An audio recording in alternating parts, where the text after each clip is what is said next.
Hey, back. Reading A Year with Aslan, day June 11th. I almost said June 1st. I don't know why. Sorry this is getting out so late. I've had some health issues and it's just, yeah, making it hard for me to do these regularly or proper schedule. The title is Caring for Aslan's Body. Major spoiler here. As soon as the wood was silent again, Susan and Lucy crept out onto the open hilltop. The moon was getting low, and thin clouds were passing across her. But still they could see the shape of the lion lying dead in his bonds. And down they both knelt in the wet grass and kissed his cold face and stroked his beautiful fur, what was left of it, and cried till they could cry no more. And then they looked at each other and held each other's hands for mere loneliness and cried again, and then again were silent. At last Lucy said, "I can't bear to look at that horrible muzzle. I wonder, could we take it off?" So they tried, and after a lot of working at it, for their fingers were cold, and it was now the darkest part of the night, they succeeded. And when they saw his face without it, they burst out crying again and kissed it and fondled it and wiped away the blood and the foam as well as they could. And it was all more lonely and hopeless and horrid than I know how to describe. "I wonder, could we untie him as well?" said Susan presently.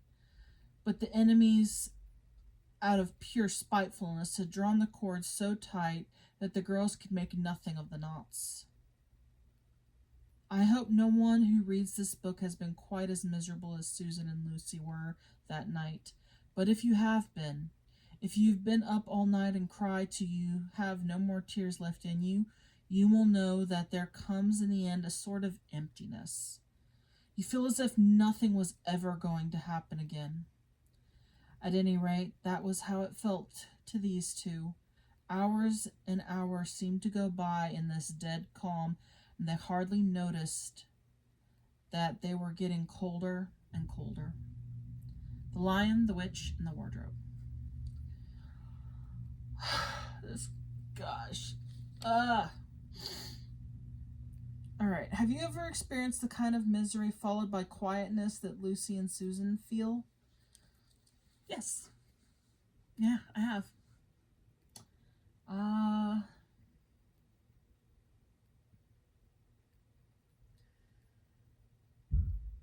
I think if there's anyone who doesn't know what depression is like, it's like carrying a bottle of that feeling and somehow drinking the bottle even though you don't intend to at random moments, and then you're just empty and there's nothing, and it feels like there never will be anything and there never has been anything, and it's a terrible feeling. And I've had that because of depression, but I've also had it for other reasons like a loss. And yeah, it's not good. It's not pleasant. It's not anything I would like to even imagine what I feel like when I'm not feeling it, because it's bad. How do we allow ourselves to find deep grief without it overwhelming us?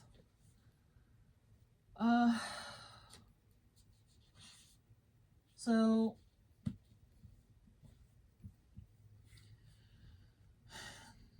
there always has to be some sort of glimmer to me of hope, of there is a reason. And, you know, as a Christian, I believe I get to see them again. So that helps me. Even if I wasn't a Christian, I think I would believe that the soul does go on, that we don't end.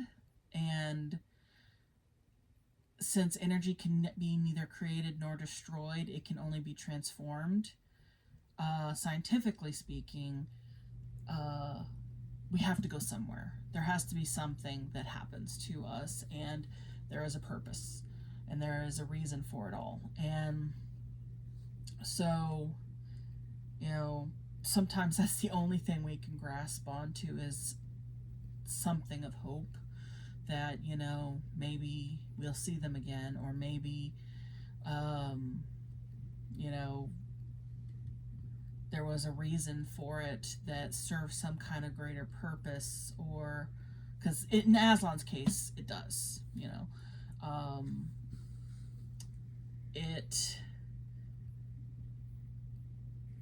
you have to believe there's some kind of light in the darkness.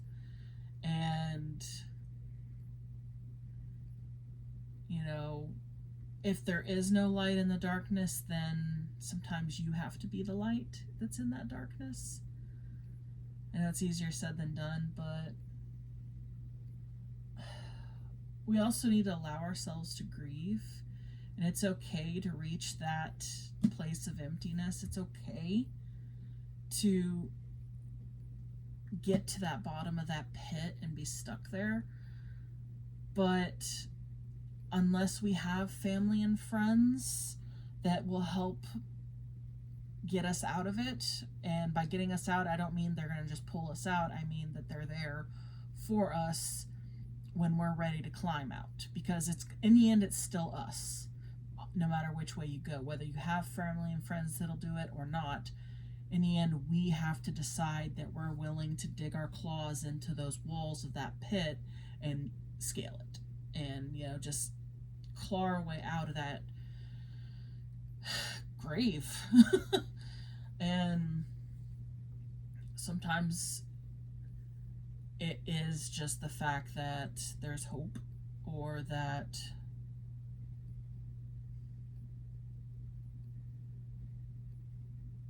life continues. The fact that the whole world didn't end with that situation. And to see the beautiful things that are still left.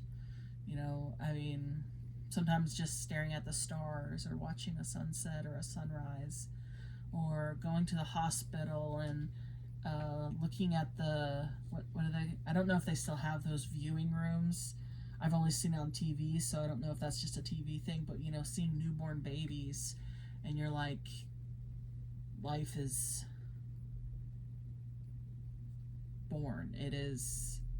Life is continuing. It's not over yet. So don't let it end with this thing. Let's,